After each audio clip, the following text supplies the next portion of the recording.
An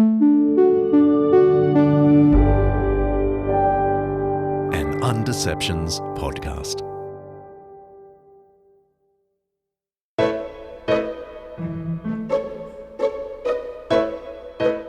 Bede invents the English as a single people who are bound together by their ethnic Anglo-Saxon identity, by the fact that they have a past that they share. They're all migrant peoples who've come to live together on this island, that they speak this language that they have together, and that they are bound by their worship of the same God and their adherence to the one true faith.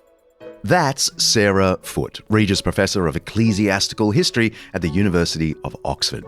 I've wanted to get her on the show for ages, ever since I heard her in a seminar on this topic at Oxford some years ago.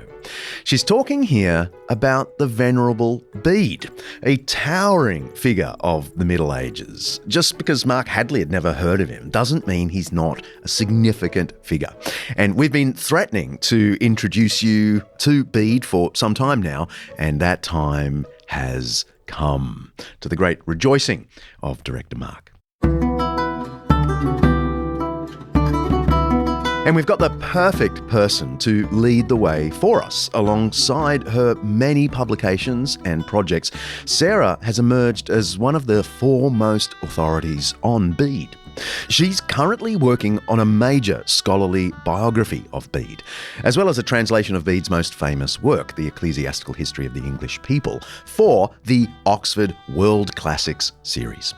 Historians have long recognised Bede as the greatest Anglo-Saxon scholar of his day, and he certainly is the father of English history. His contributions on numerous academic and religious fronts were so significant that his works are still in use, nearly 1,300 years after his death. I'll be lucky if anyone's still reading Dickson in 13 years. Yet, for all this, Bede is hardly known outside the circles of academics and English history buffs.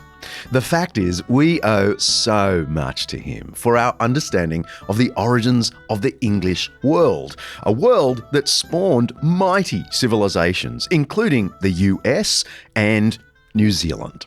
So today, we're pleased to introduce you to the Venerable Bede. I'm John Dickson, and this is Undeceptions.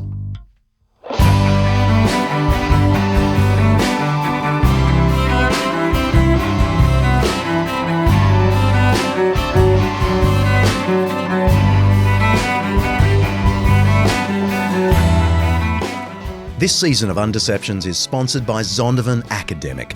Get discounts on master lectures, video courses, and exclusive samples of their books at zondervanacademic.com/Undeceptions.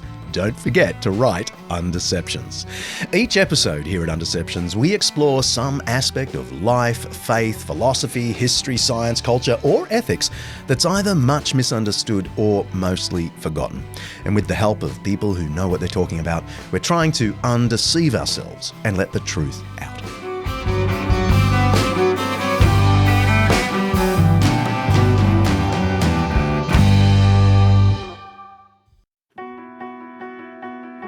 This episode of Undeceptions is brought to you by Zondervan Academic's new book, Jesus and the Powers, by N.T. Wright and Undeceptions' favourite, Mike Bird. Should Christianity have anything to do with politics? I mean, you could argue that Christians have done more harm than good once they get a whiff of power. Mike Bird and N.T. Wright address this question and other questions in this magnificent overview of the political implications of the Christian faith and the Church's historical engagement with the powers and principalities. They shed light on current geopolitical events and ask, what would it look like if there were a faithful Christian response to crises like the Russia-Ukraine conflict, the China-Taiwan tension, political turmoil in the US, UK and Australia, and the problem of Christian nationalism. They build a pretty convincing case that Jesus' teaching about the kingdom of God confronts all forms of power, Christian and atheist, and calls on us all to support a pluralistic democracy where everyone, regardless of religion or irreligion, has a role to play in working toward the good of society. Whether you're a believer or a skeptic, I'd say this book will be an eye-opener. You can order Jesus and the Powers on Amazon, of course, or head to zondervanacademic.com/undeceptions to dig a little deeper and see if you really like it. That's zondervanacademic.com/undeceptions.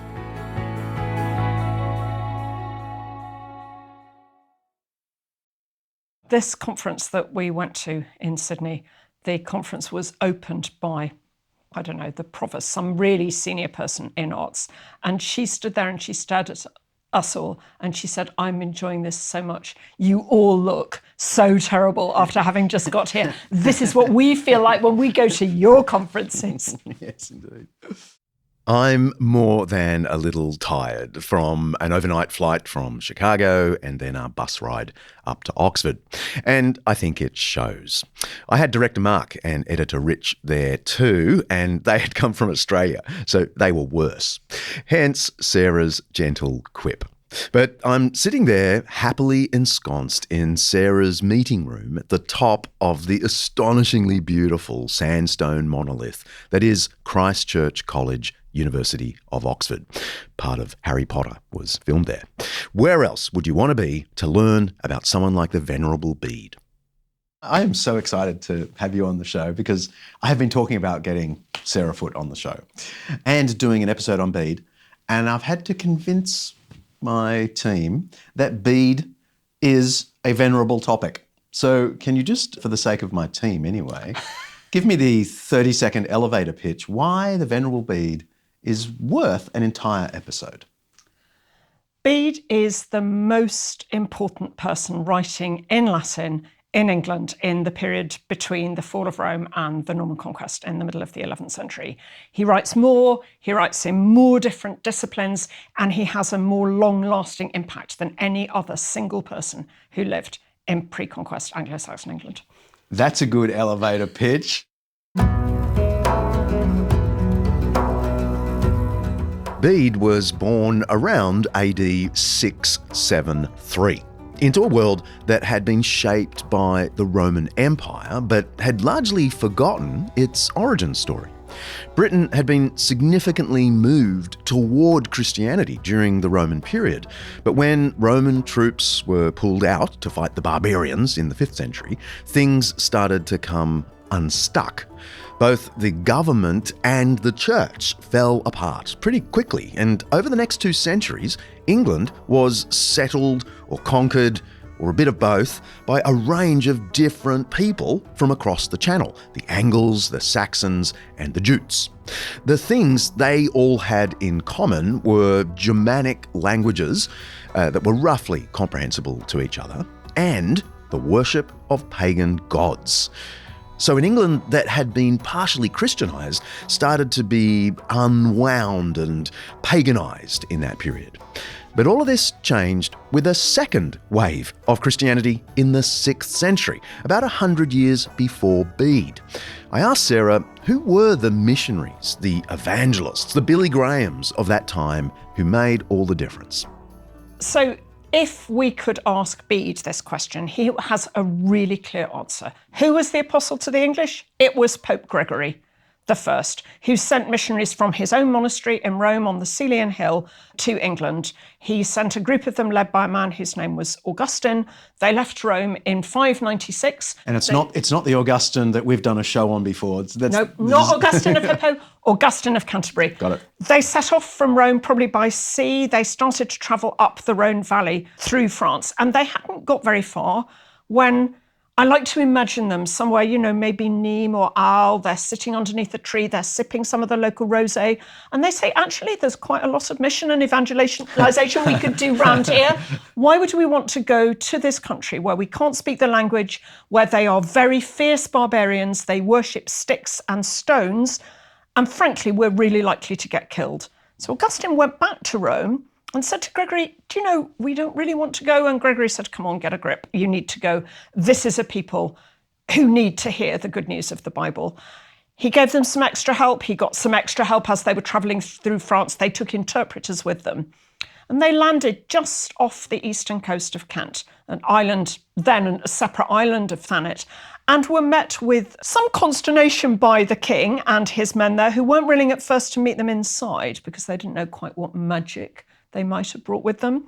But Augustine and his followers persuade the people of Kent to convert, and there's then a Roman mission that works its way up the eastern seaboard, clearly travelling from kingdom to kingdom round the coast.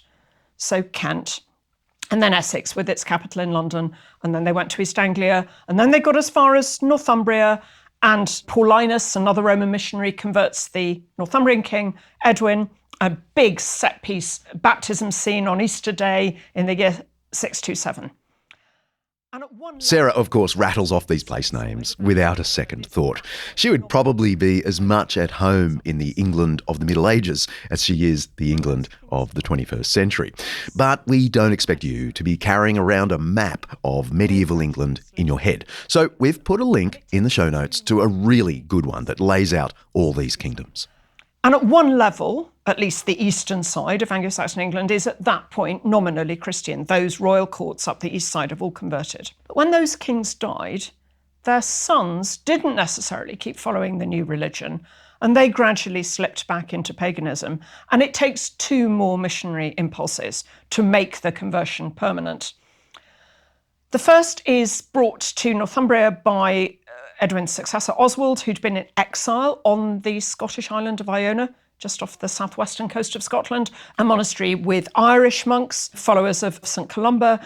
Oswald brought a group of monks from Iona to his kingdom in Northumbria. They set up a base at Lindisfarne, and then using slightly different methods from the Romans, they then converted the Northumbrians, and the faith trickled back south again with the help from a number of missionaries from France in the same time, in Wessex, Agilbert in Wessex, Felix among these East Angles. Regular listeners might remember our Vikings episodes, where we talked about the rise of Christianity among the Germanic people of Northern Europe. Again, the links are in the show notes. In those episodes, we talked about how the transformation of Viking culture was partly top-down, warlords demanding conversion, and partly bottom-up, powerless missionaries trying their best to convince people of the strange news of the crucified God. Well, something similar went on in England in the centuries before the Vikings. Our narrative for how this happens comes entirely from Bede's ecclesiastical history, Bede's history of the English church and people. And Bede tells it as a top-down story. Missionaries sent by major churches go to kings, often kings who have Christian wives, which is a subplot that repeats several times over. The king converts, his court converts, and it trickles down to the wider population at varying degrees of speed, which Bede never talks about.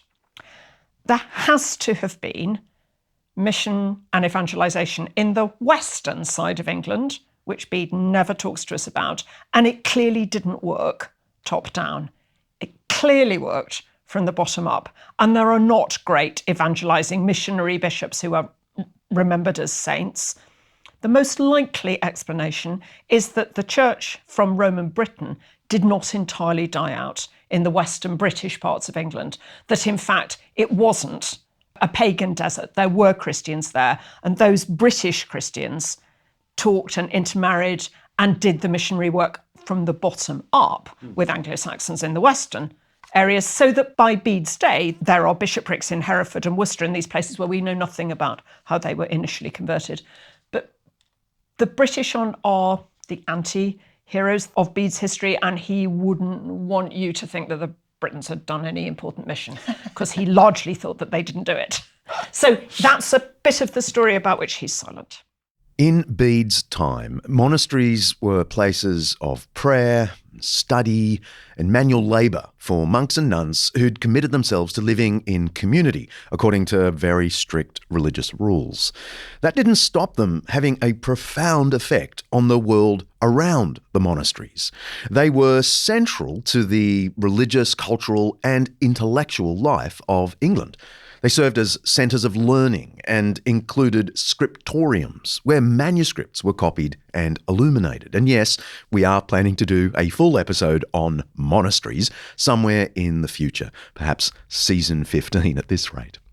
Anyway, Bede was born, as I said, sometime around 673. AD, that is. And from his earliest days, he had an association with one of these monastic communities. Let's talk about his life. What do we know about his upbringing, his social status, and his education in particular? We only know what Bede chose to tell us about his background and his family. And what is most interesting about it is the things about which he is silent. Bede says that he was born on land that later belonged to the monastery, and that when he was age 7, his relatives put him into the church at Weymouth, where he spent the rest of his life. And it's really interesting. He doesn't say, my father and mother. He says, my relatives. And I've come to think that Bede was probably an orphan, and that the reason why he was given into the church at the age of 7 is that his parents had died. The monastery at Weymouth was founded by a man who took the name in religion Benedict Bishop, who is related to Edgefrith, the King of Northumbria at the time. Very high social status, of enough wealth to make several journeys to Rome and come back with a large number of books and precious objects for his monastery. It would be really lovely to say that Bede came from a peasant family and that the monastery felt so sorry for this poor little orphan that they took him in among their midst. I'm afraid I don't think it's remotely likely. I think it's very likely that Bede was born of a noble family, one possibly that had connections with the royal family, or one with Benedict Bishop's family had some connections with, so that this was a child that they were willing to take over. It's perfectly possible that there was a cash donation or some land that came from the wider family with him. But Bede talks intermittently through his life about orphans. On his deathbed, he makes a reference to being an orphan. And there's a line in his commentary on the book of Proverbs when he talks about, the scriptural line is, be careful before you move the boundary stone of someone who is an orphan or has apparently no family, because you don't know who their relatives are who might come and wish to argue with you. And Bede says that to the effect that it doesn't matter, that he doesn't know who his family are because God is his father and will always look after him, which just makes you wonder. Bede wasn't just a religious zealot. He became a highly educated man with expertise in a wide range of topics, including history, the natural sciences, observational astronomy, and mathematics. He is a true polymath. He was also a skilled linguist, able to read and write in Latin, Greek, and Hebrew, as well as local languages. That meant he could draw on a wide range of sources from all over the Western world. In fact, he was forever asking travelling monks to borrow books from other monasteries in other countries. He was obviously someone of exceptional natural ability, not just privilege. Can you tell us something about his education? Do we know much about education in this period? He was educated in the monastery, and he will have been taught first to learn the key texts of the monastic office, which he was going to be reciting as a monk throughout his life. So he will have started by learning the Psalter. He'll have learnt the Psalms. And while he was learning them orally, they will also have been teaching him to read and write. We should remember that Bede is learning the texts of the Christian church in Latin. Bede will have spoken, we know he spoke the vernacular Old English, this Germanic inflected language. So he's got to learn the foreign language of the church and to read and write simultaneously. So I often use the example with my students that it's as if we now confront a text in Hebrew or Greek or Arabic, and you've just no idea where to start because the whole thing is so alien. And in his childhood culture, it's very unlikely that he encountered the written word at all. It's unlikely his parents had any books. So everything will have been very different, and he will have learnt orally and in writing at the same time. But clearly he showed massive talent very quickly. Weymouth and the associated sister monastery at Jarrow, founded a few years afterwards, and the two are very intimately connected, they had the biggest library in Western Europe outside Rome.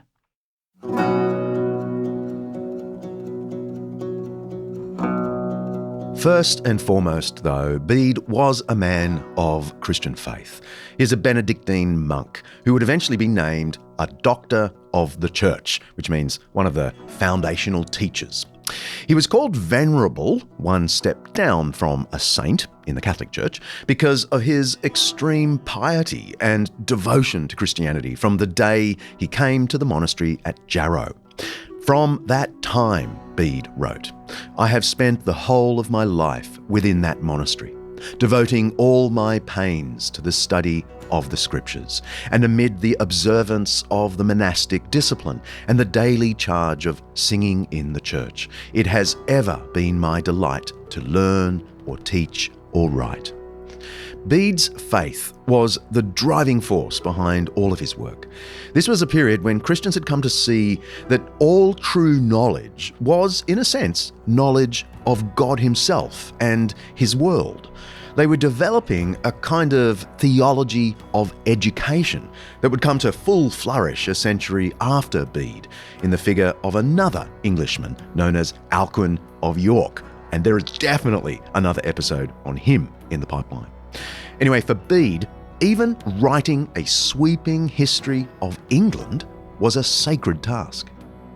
The point of his history of the English church and people is to demonstrate to his readers how it was that this pagan Germanic people living at the outer edges of the world, an island people, a Gentile people, but a people whom God had always foreknown, how it was that they came to be brought inside the church and thus the whole body of believing Christians, past, present and future. So the purpose of that history is to locate the English inside the much larger frame of God's plan for the whole of humanity.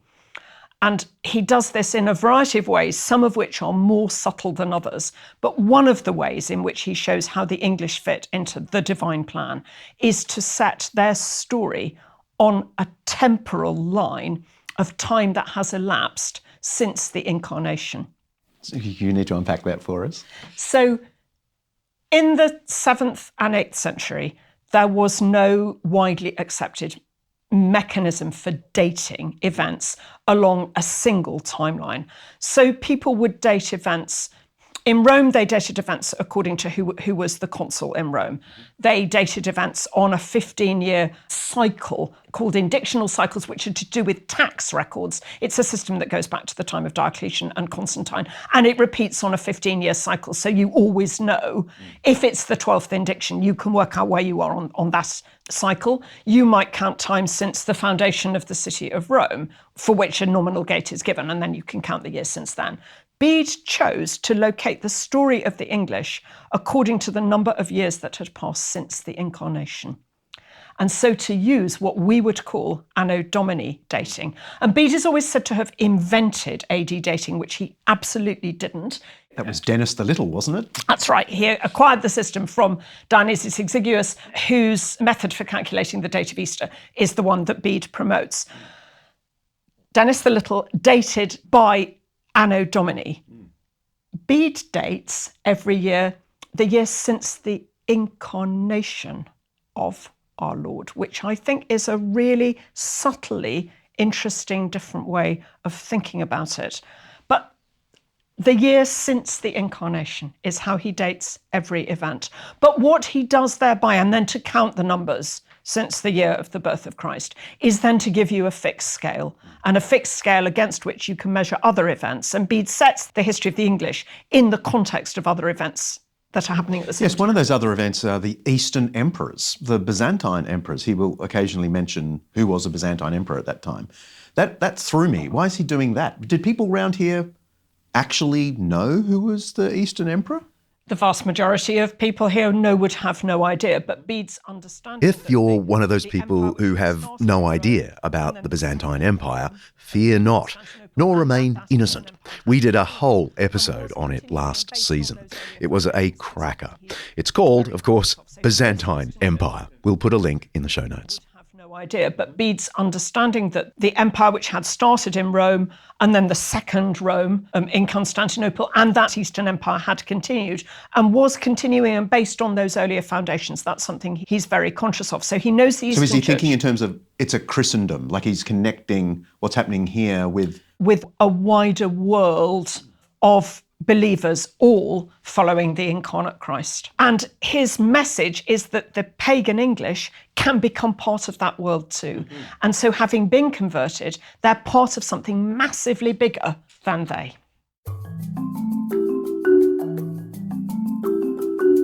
Bede wrote his own little library of books, and these got added to the libraries in which he worked. Actually, they got added to the monastic libraries throughout Europe. He wrote 40 books, most of which survive. He wrote poetic works on spelling conventions and poetic metre. His scientific treatises, including De Natura Rerum, on the nature of things, which is an encyclopedic compendium of contemporary theories on cosmology, time and arithmetic. And his book De Temporum Ratione, on the reckoning of time, instructs his readers about, among other things, the use of different calendars and the calculation of Christian holy days, like Easter. And then there are his histories. Bede is most remembered for his Historia Ecclesiastica Gentis Anglorum, ecclesiastical history of the English people, in 5 volumes. It remains the definitive work on the history of ancient England. We'll get back to that one a little later. But the study of Scripture was Bede's happy place. In fact, 80% of what he penned was on biblical interpretation. The Explanation of the Apocalypse by Bede. Revelation chapter 21, verse 1. Then I saw a new heaven and a new earth, for the first heaven and the first earth had passed away, and there was no longer any sea. The fashion of this world will pass away by the conflagration of the supernal fires, that when the heaven and the earth are changed for the better, the incorruption and immortality of holy bodies may have a condition of existence corresponding with the twofold change. As to what he says here, there was no longer any sea, whether it is dried up in that extreme heat, or whether it is also changed for the better, I could not easily say. For we read of a new heaven and a new earth as future, but not also of a new sea. But it is not unusual in prophetical language to intermix metaphysical with proper terms. It may perhaps be that he has represented the turbulent life of this age, which will then come to an end under the name of the sea. He wrote commentaries. He wrote what you might call scientific or astronomical treatises. Can you give us a sense of the sorts of different things he wrote? Bede would want me to start with his Bible commentaries. At the end of his history, he gave a list of his complete output. And these are the books I wrote. And he said, I spent my whole career interpreting Scripture for people. His desire was to learn and to teach and to write, and it's the interpretation of Scripture which is for him at the heart of his work. So he wrote commentaries on several different books of the Bible, from the early chapters of Genesis through to Revelation, commentaries on 2 Gospels, Mark and Luke, wrote the first ever commentary on the Old Testament books of Ezra and Nehemiah. How good are his commentaries? I mean, could I ever turn it up and get a good sermon idea out of it? I have had sermon ideas out of Bede's commentaries, not infrequently. Some of it's extremely literal. His commentaries get more complex as he worked through his career. And it's possible to work out how he worked. He had access to this amazing library in Weymouth and Jarrow, which was stuffed full of earlier biblical commentaries. And it's clear that what he did was he would read Augustine and he would find a passage of explanation that he thought was helpful. And so he'd write it out on a little scheduler, a docket, a 6x4 card, as it were, and then he'd read some Ambrose and he'd write that out, and he clearly indexed them according to the scriptural verse to which they were referring. And then they are laid out on tables round the scriptorium. It's obviously working on more than one commentary simultaneously, and seemingly other people are writing it down for him. And I think he walks to the table and says, okay, so we're thinking about Luke and we're going to do the Nativity itself. So that Caesar Augustus sent out a decree that all the world should be taxed. What does Ambrose say about that? Oh yes, I've got that. Now write this down here. And then you get a bit of Gregory. And then we'll move on to another verse. And he'll tell you what other writers have thought. But then he'll step aside and give you his own insights. He's very interested in place names, so he'll often tell you what a place name means. So the Lake of Gennesaret, he'll discuss what that means. And then he'll start talking about what it's like looking out over water. He'll talk about storms on the water, how the surface of the water is disturbed. He'll talk about the calling of Andrew and Peter. He'll talk about the calling of the disciples, taking the sons of Zebedee away from their nets. And he'll talk to you about nets and fishing and ships and anchors. Bede knew quite a lot about the sea, and he's quite interested in maritime life. He'd describe a city, he'll explain to you what the name of that city will mean, and he'll be using a whole range of sources and then his own imagination. And he does that through the ecclesiastical history as well, all the time. He loves words and he drills down where this word came from. But it may have come from this. He's a delight to read, very curious. He's got access to a lot of things to look things up, but also I think we have to bear in mind how much of this was in his head and how much he managed to absorb. And his eye for detail and the amount that he can remember and draw on. People are increasingly talking about the way Bede must have worked with a group of people. Because we can't believe one man could do all that, or? It's an awful lot for one person to have done, but there's one thing that Bede's community produced which absolutely has to have been a big team effort. In this period, books of the Bible normally circulate in small manuscripts. The Gospels might go together. Some of the history books of the Old Testament might circulate together. The 5 books of the Pentateuch might be inside hardcovers. It's very rare to have whole Bibles. The community at Weymouth and Jarrow, in the time of Bede, created 3 complete Bibles, one of which survives. The Codex Amiatinus, in a library in Florence, was in England briefly about 5 years ago for an exhibition. What's it doing in British Florence? Museum.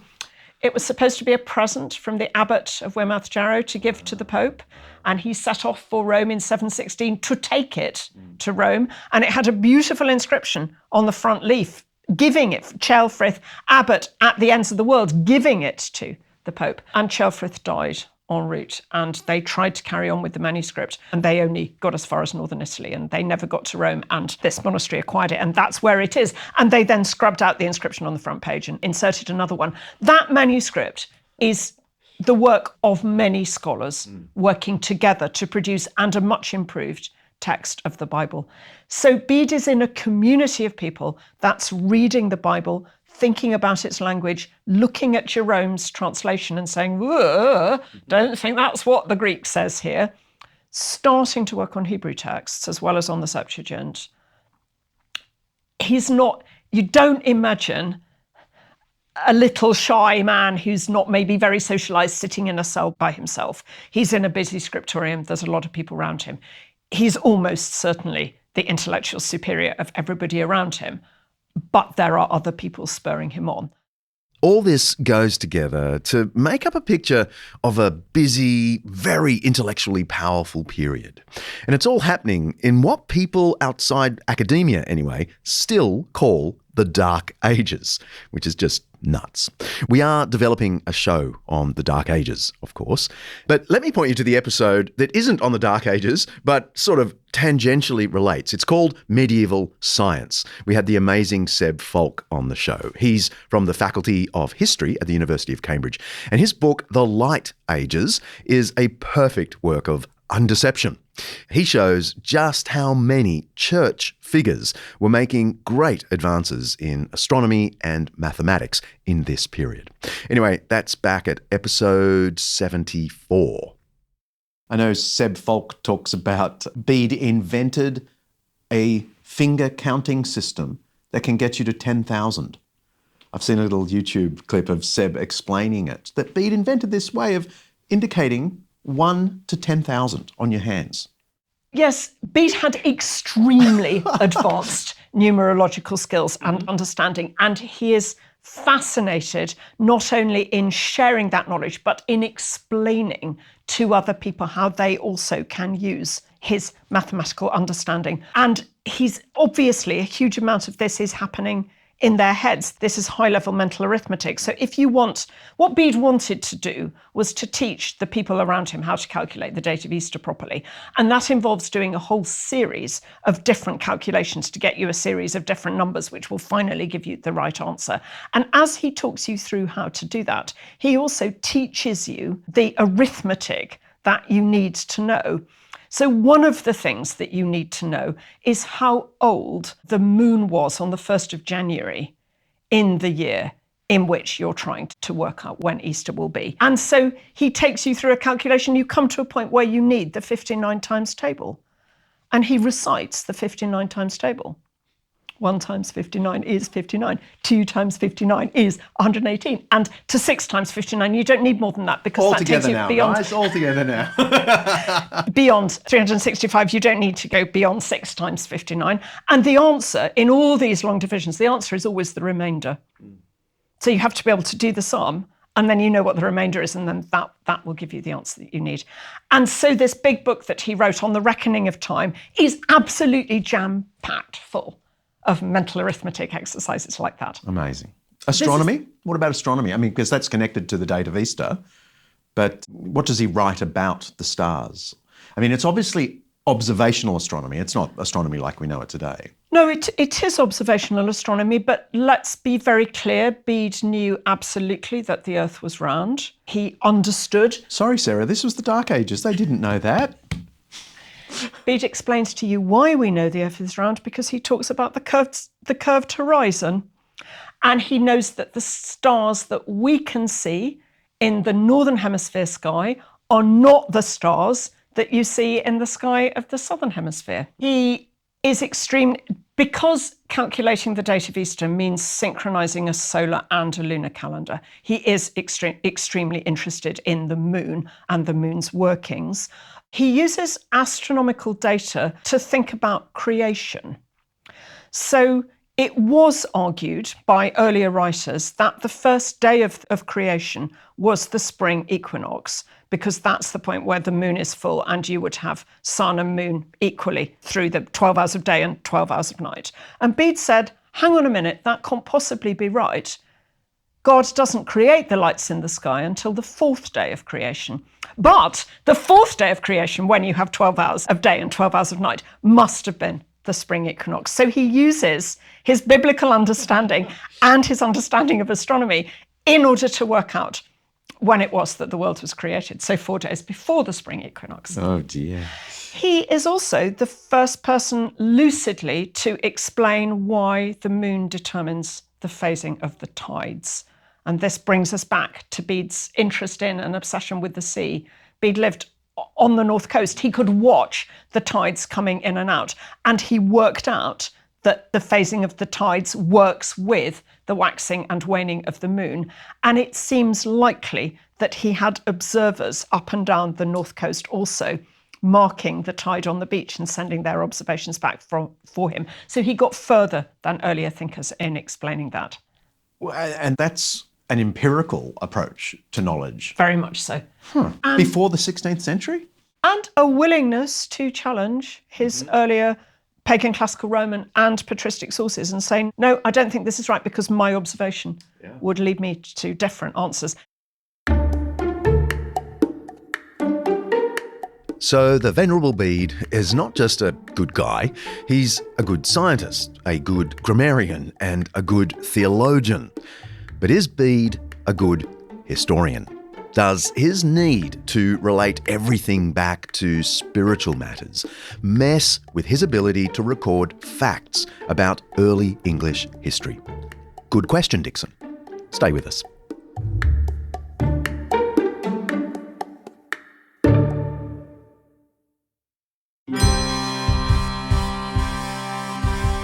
To the most glorious King Ceolwulf, from Bede the priest and servant of Christ.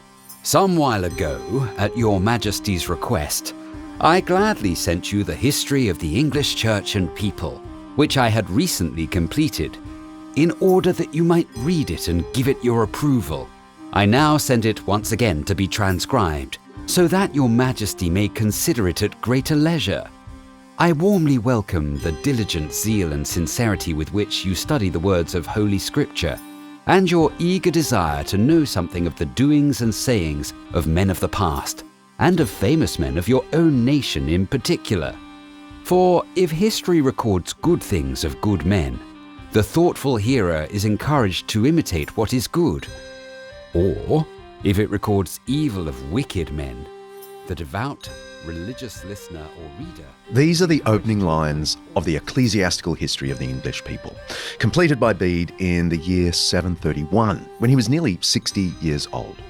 Bede's history was modelled in part on the much earlier ecclesiastical history by the Greek historian Eusebius of Caesarea, who wrote shortly after the death of Emperor Constantine, way back in 337.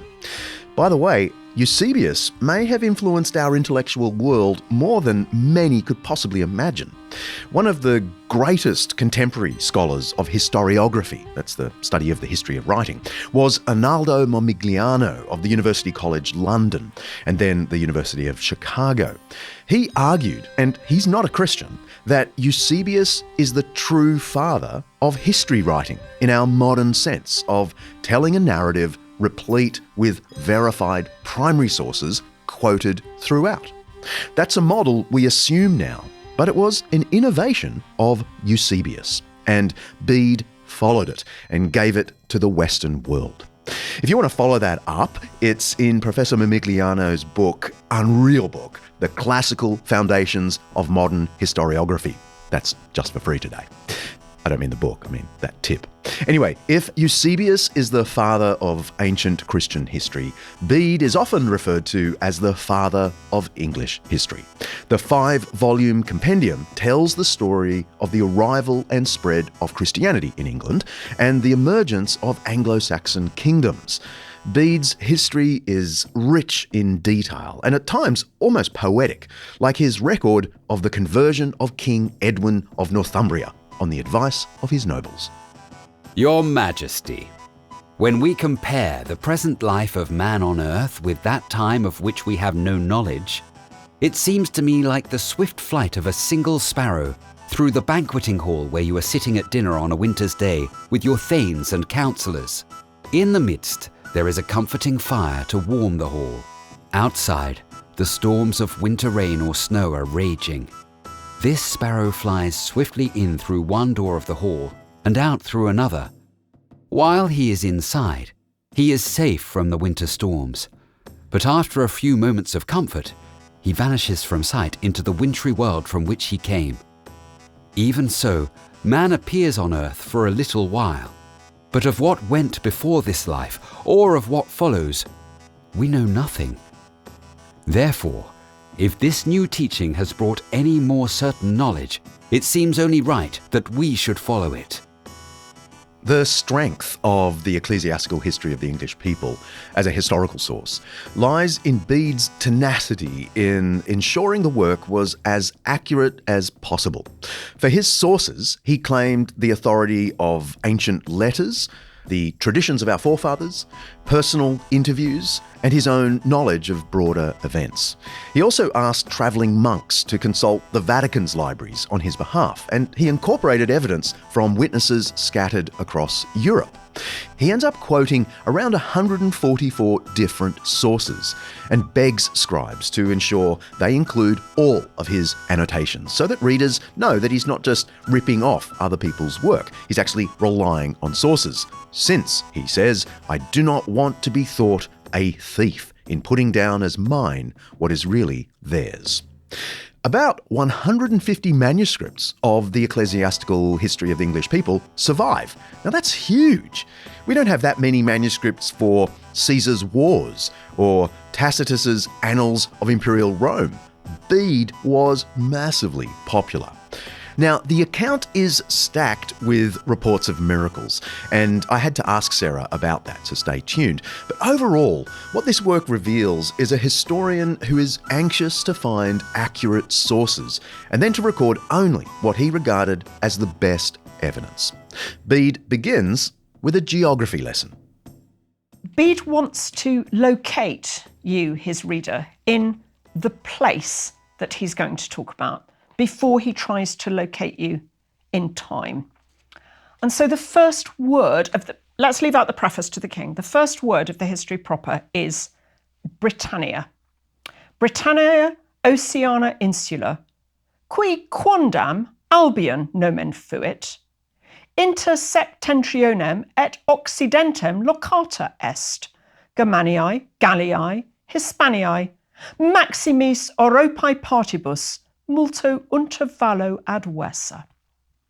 Britain, which used to be called Albion, is an island in the ocean, and it lies to the northwest, being opposite Germany, Gaul, and Spain, which form the greater part of Europe, though at a considerable distance from them. How can you be a monk in Weymouth on the northeast coast of England, the northeast edge of Britain, and how can you say Britain is an island of the ocean to the northwest? Northwest of where? The words aren't beads. It's an absolute direct quotation from Pliny's Natural History. Pliny was writing either in Rome or in the Bay of Naples, in relation to which Britain is over there, to the northwest. If you look at world maps of this period, they locate north to the left-hand side and east at the top, and they put Jerusalem in the centre with Rome just south of it. And Britain is an island surrounded by water down there in the northwestern corner. How Bede opens his history tells you about how he wants to locate his story. The English, the pagan English, no political unity. There are lots of different kingdoms. There is really no such thing as the English, but Bede invents them for these purposes.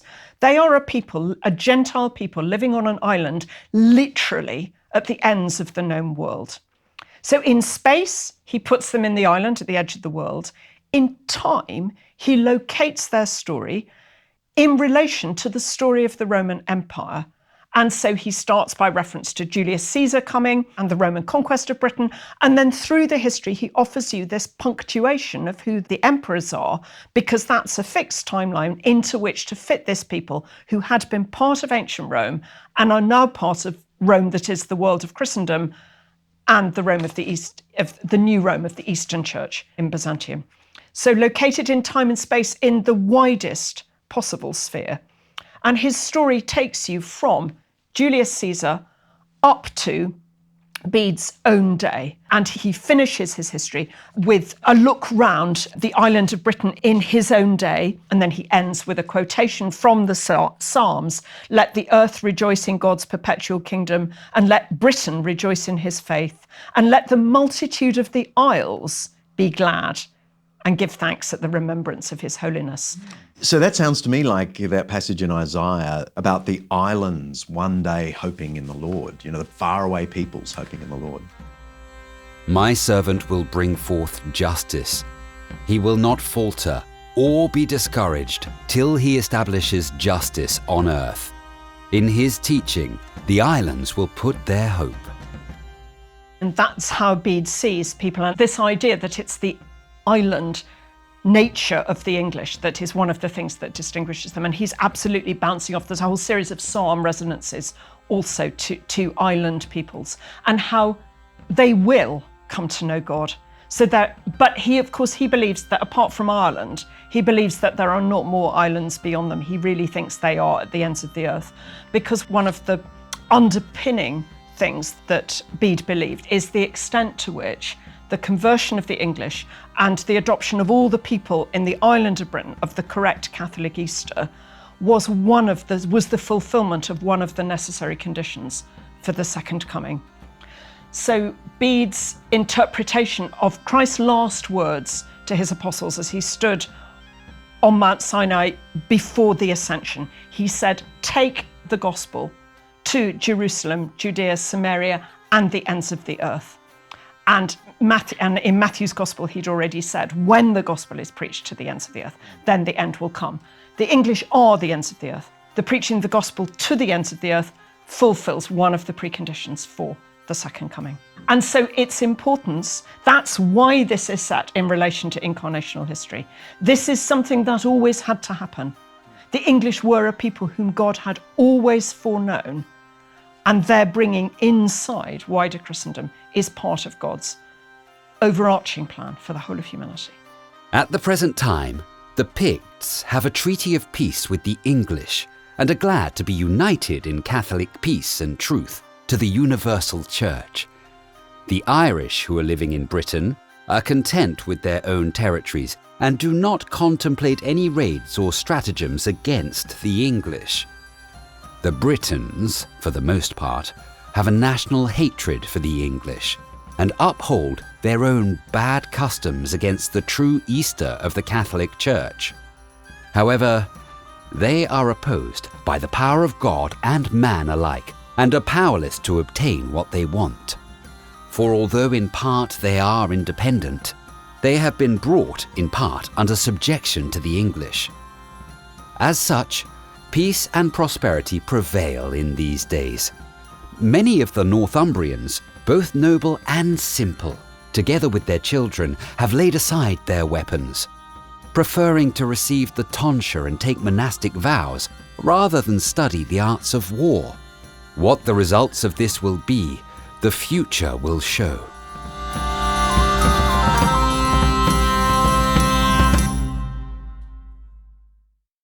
Now, some of my sceptical listeners, hearing you talk like this about the theologizing of history, will instantly say, therefore it can't be history.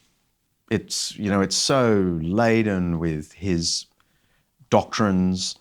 He's obviously got a schema that he's trying to make it fit the Bible. Is it good history? I mean, really, Sarah, is it any good as history? Nobody writes history without applying their own social, cultural, religious ideas to what it is they're writing. We all write histories that make sense of the past and explain it in ways that matter for us. I wrote my first book about religious women in the church in England through the 1990s, at a time when the church in England was battling over whether or not women should be ordained to the priesthood. 20 years later, it's absolutely clear that I was playing out those battles through my writing in the past, though I wouldn't say I did that consciously. Bede is overt about what his overarching message is. He's very clear that he's not hiding the ball. He doesn't. It's not as if you need, in any sense, to unpick this to find it. It's there in plain sight in front of you. Does that make it bad history? If you have to take account of everybody's preconceptions and preconceived ideas, then maybe it's helpful to have somebody that you know what it is that they're doing. What of it is it that you want to get rid of because it's been tied into an evangelical message? It's designed to be fulfilling the gospel. It is in many ways written as a direct continuation of the Acts of the Apostles. And the more I think about that, the more obvious a parallel it is. Acts of the Apostles starts with the Ascension, and it takes you from Jerusalem through the early work of the apostles. And then the second half of Acts concentrates on Paul. It takes you on a maritime journey through the Mediterranean. And finally, it takes you to Rome. Bede's history starts locating England in relation to Rome. It starts with Caesar and his conquest of Britain. It takes you on a maritime journey to Britain and then up the eastern seaboard of Britain. And then at the end of his history, he has one chapter where he takes us back to the holy places and to Jerusalem. And when I was an undergraduate, I never understood what the chapter on the holy places was for. I didn't see it. But now I think it's because he's just reminding us this is a story that began at this point with the injunction to the apostles before the ascension.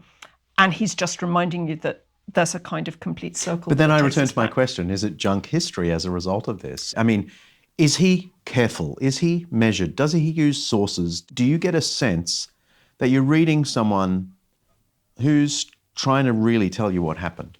It is not Bede's intention to describe for us who were the kings of the different kingdoms, how they were related to one another, how they won battles against one another. But that's what we use it for. Can we rely on him? When it comes to chronology, I think we really can, because of the efforts that we can see him going to reconcile different written and oral sources that he's got that tell you about kings' reigns and measure them together. He uses documentary sources. 1/7 of the text of the history is copied out, papal letters, the fact that he has consulted lots of texts. He sent a monk from Canterbury to Rome to bring that materials for him. He wrote round the church in England and asked people for sources. He's very careful about who his witnesses are.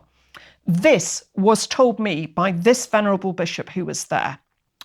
This was told by a venerable bishop to somebody who told me. This is something that they say in monasteries. This is what the people say. He's got a clear gradation of who his sources are.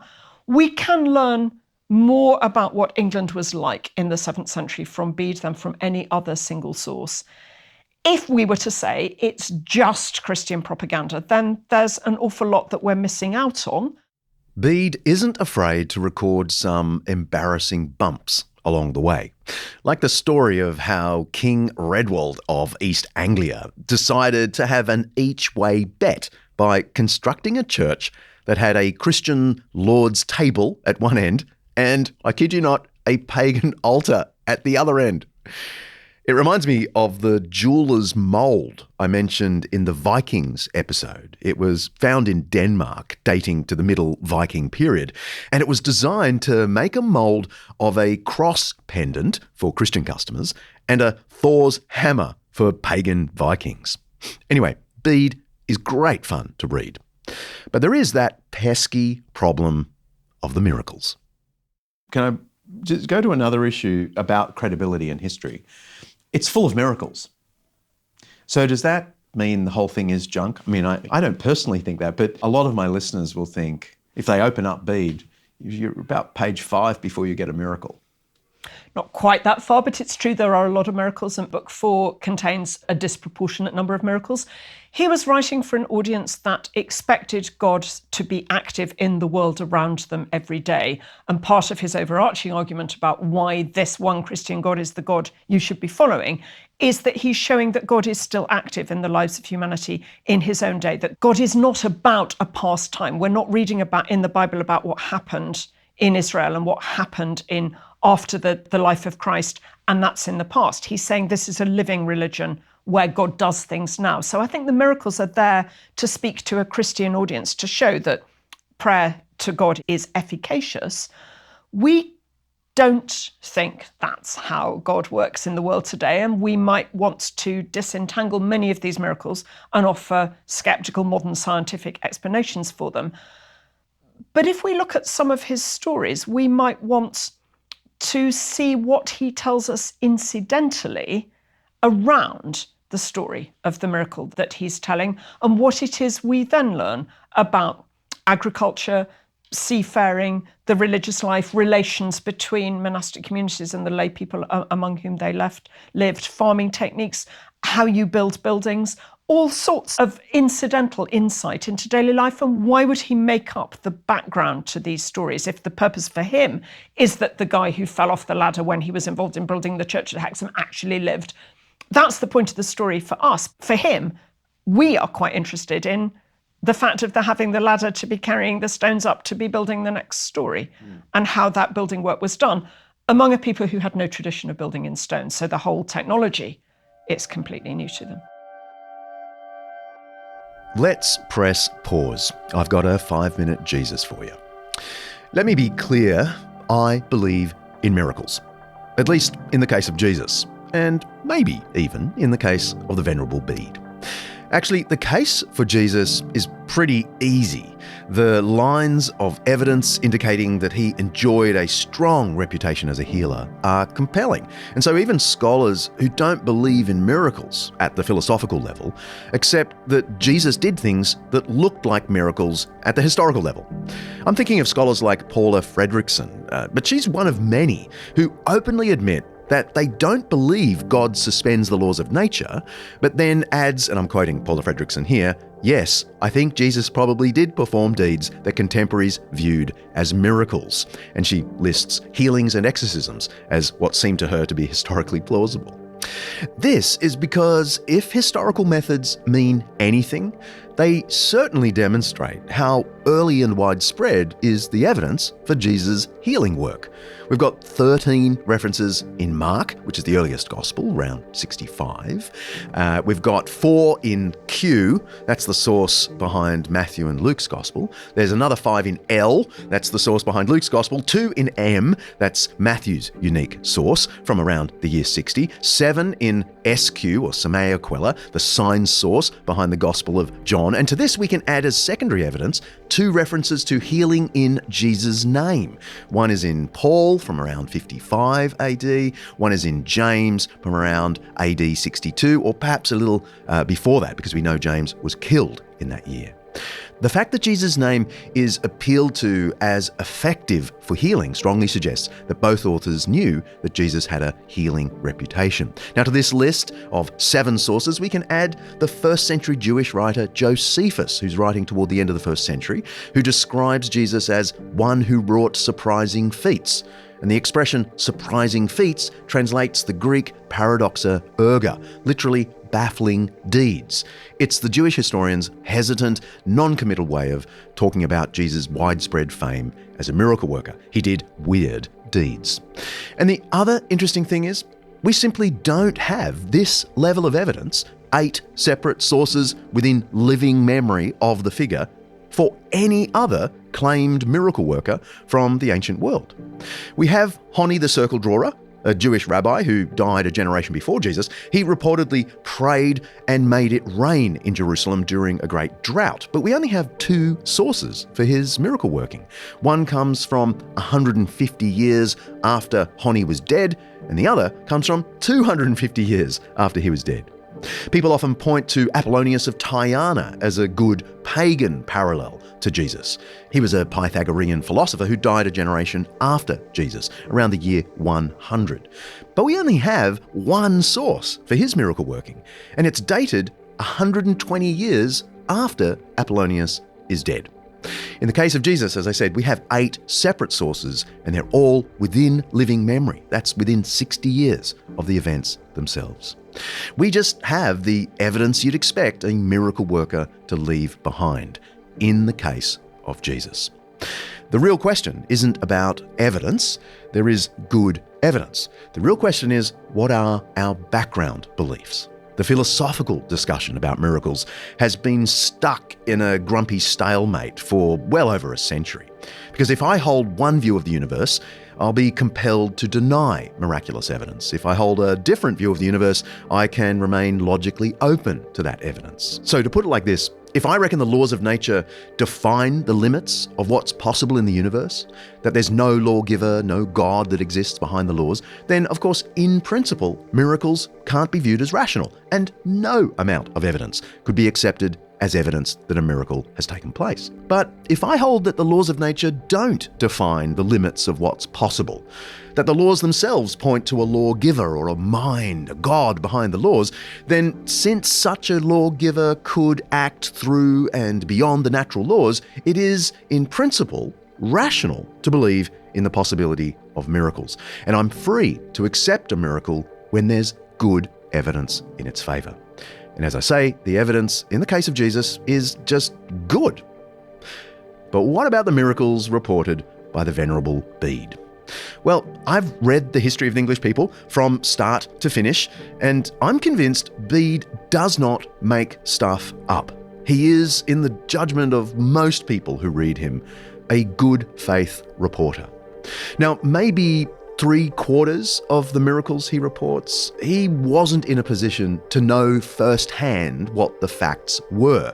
He openly admits that he just receives testimony from others whom he trusted, and those others are the ones who actually saw the stuff. So honestly, I don't know what to do with that. But a few of the miracles, the ones he has direct knowledge of, I'm willing to say they probably happened. My view of the universe is that there is a God behind the laws of nature that gives me the freedom to remain open to miracles where the evidence seems compelling. Now, I don't think the evidence in Bede is as historically compelling as the evidence in the Gospels, but it's not bad. You can press play now.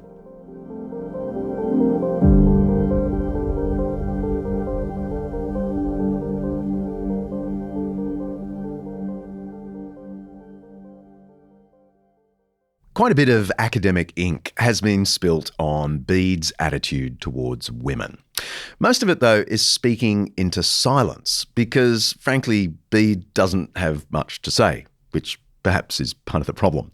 The role and influence of women in the Middle Ages just isn't Bede's point. But there is still a little bit of stuff we can learn here. What women pop up in the history or in any of his other writings? What can we say about his attitude to women? His attitude to women is something that historians do debate about quite a bit. He doesn't talk about women other than those who are of elite and mostly royal status. He talks about the wives of kings, and he talks about the relatives of kings, daughters, sisters, cousins who go and enter religious houses. He doesn't give very many of those women a huge amount of agency. But that's probably because, if we're being brutally honest, they didn't have massive amounts of agency. But one of the ways in which women could be independent and powerful, politically and economically powerful, was by becoming abbesses of monasteries. And he does talk about a large number of women, royal women, who are running monasteries. So Hild at Whitby, Adolfrith, Etheldreda at Ely, the nuns of the community at Barking. He talks about quite a lot of female communities. So Book 4, which has the most miracles, also has by a very long way the largest number of women in it. But they're all being described in monastic contexts and often telling us stories about things that relate to miracles. So the nuns at Barking, which is a double house of men and women, and the house is attacked by plague. There was a huge outbreak of plague in England in the 60s. Lots of religious died. In the community, they had a graveyard for the monks, but they didn't have a graveyard for the nuns. But the nuns were dying of plague as well, and they didn't know where to bury their bodies because they couldn't put them in the boys' graveyard. They just thought that wouldn't be right. And then there's a miracle at night, and God shines the light on the other side of the monastery where there's a perfectly suitable patch of ground on which they can then decide to bury their female dead. And incidentally, in those stories about Barking and women who are dying of plague, we have a miracle related about a little boy who's 3 years old. And suddenly you've got a whole new vista into this monastery. Not only has it got men and women living together in a community with an abbess in charge, there are children there as well. Yeah. And that raises a whole series of other questions. What are the children doing? Are these children of the nuns they had before they went into the nunnery? Are they children that have been born while they were inside the nunnery, which you would seem to think was probably not entirely the point? Following celibacy strictly? They are, doctrinally? Yes. In this period, yeah. But are they looking after orphan children, like Bede, who's been put into the religious life because he was an orphan and being raised in the community? Many women joined the religious life having been married before. Did they bring their small children with them? All sorts of things that are raised by what looks like a miracle story about a light shining in the darkness to show you where to have a graveyard. All sorts of ways you can get an insight into what English society was like.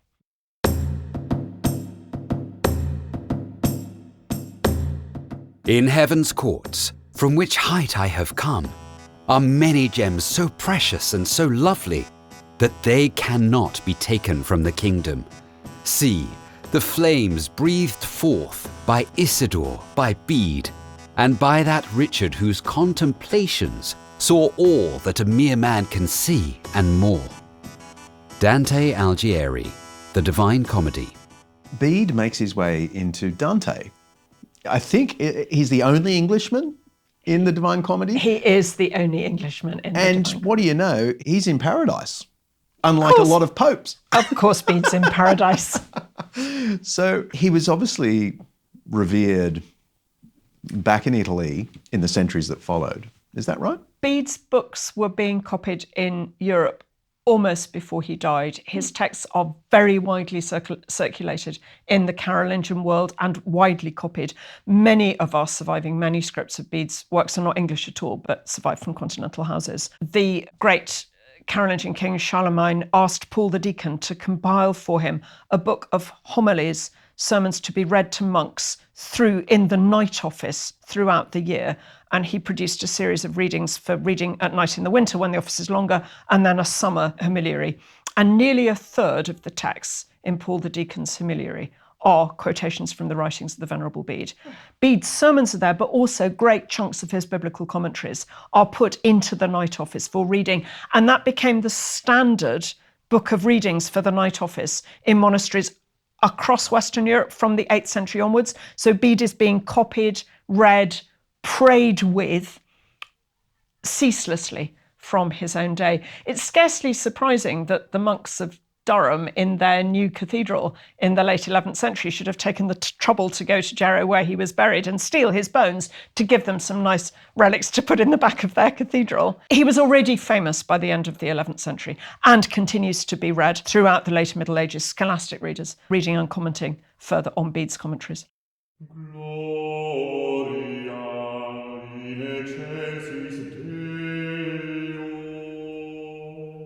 Bede died on the floor of his cell at the monastery in Jarrow on May 25, AD 735. He was hard at work until his very last day, dictating to a scribe from his deathbed. And when he'd finished, he got on his knees and sang the Gloria, an ancient liturgical hymn or prayer. Near the end of the Gloria, so among Bede's final words, it says, "Thou that takest away the sins of the world, receive our prayer. Thou that sittest at the right hand of God the Father, have mercy upon us." Bede's last line in the ecclesiastical history of the English people conveys a similar sentiment. "And I pray thee, loving Jesus," he writes, "that as thou hast graciously given me to drink in with delight the words of thy knowledge, so thou wouldst mercifully grant me to attain one day to thee, the fountain of all wisdom, and to appear forever before thy face." Bede's monastery at Jarrow was sacked by the Vikings in the 8th century, but the bones of Bede were recovered in the 11th century and translated to the cathedral at Durham, where they now lie in the Galilee Chapel. Go check them out next time you're there.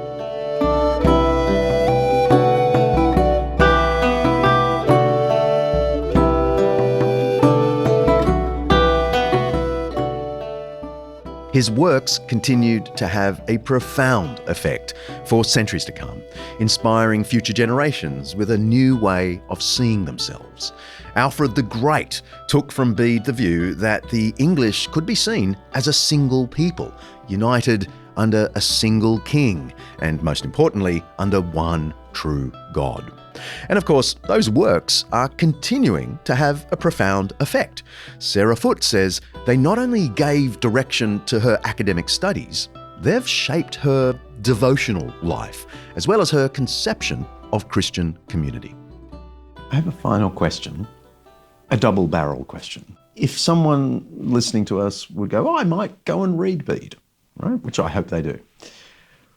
What would you hope someone would gain from the Venerable Bede? And can you answer this in two ways? A modern Christian believer, what would they gain? What would you like them to gain from Bede? But I'm also thinking of someone who doesn't believe and they take the time to read a bit of Bede. What do you hope they might get?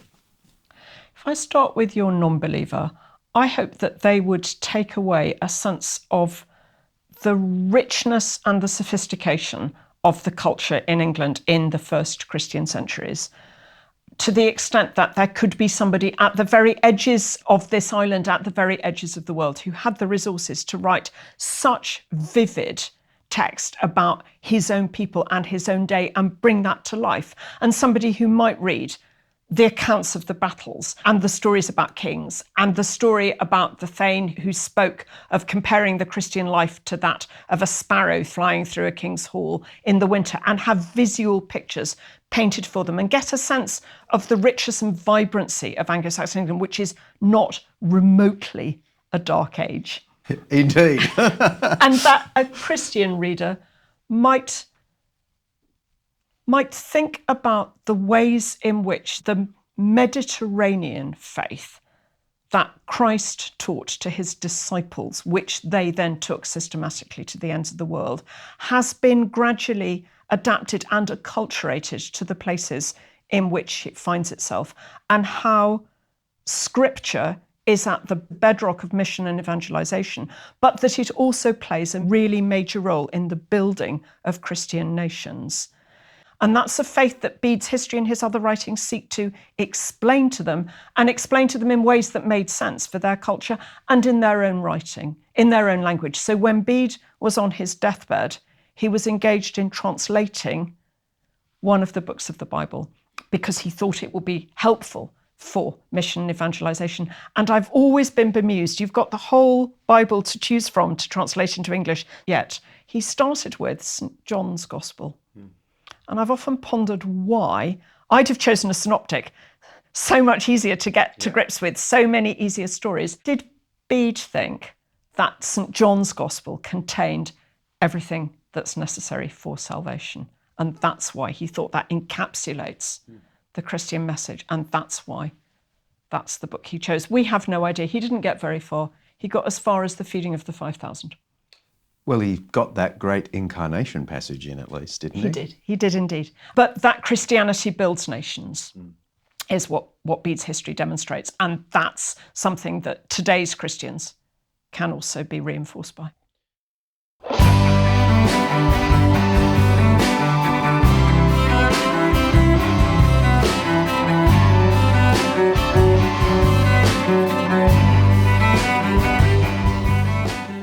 We've got more of my chat with Sarah Foote over on our new YouTube channel, so you can watch us as well as listen. Just search for Undeceptions. While you're there, check out some of our other video content, including short, shareable animations based on our most popular episodes. We'll have heaps more content coming down the pipeline in the next few months. I really hope you like it. And if you like what we're doing, there are a bunch of other ways you can help us out. Head to Apple Podcasts and give us a review, or you can go to undeceptions.com and pick up one of our t-shirts from the store.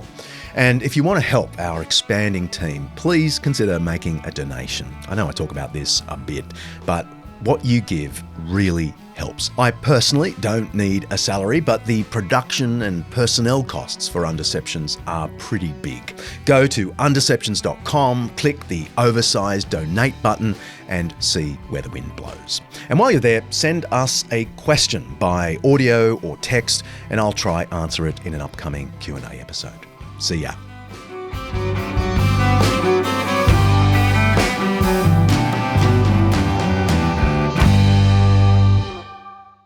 Undeceptions is hosted by me, John Dickson, produced by Kaley, Payne, and directed by the Venerable Hadley. Boom.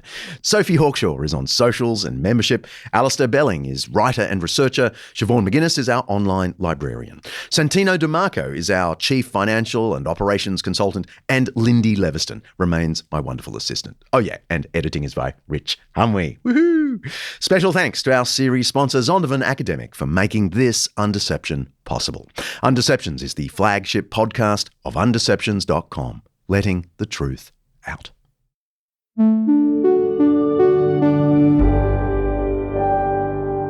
Undeceptions podcast.